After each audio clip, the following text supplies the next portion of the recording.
1938-yil 4-oktyabr O'zbekiston tarixida musibat bilan eslanuvchi kun.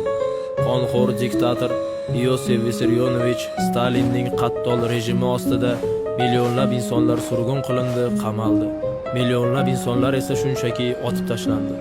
Abdurauf Fitrat, Abdulla Qodiriy, Abdulhamid Sulaymon o'g'li Cho'lpon ham shu o'lim mashinasining qurboni bo'ldi.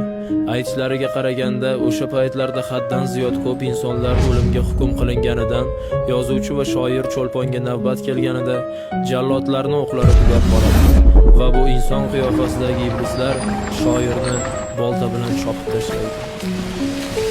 Qarsaklar chaldi o'zbek, Cho'lponni boltalashdi, pashshalar gulzorimda ari bilan boltalashdi.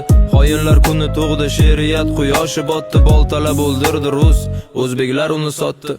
Kechirgan Turkiston, bo'lolmadim posponing, kechir men qarab turdim.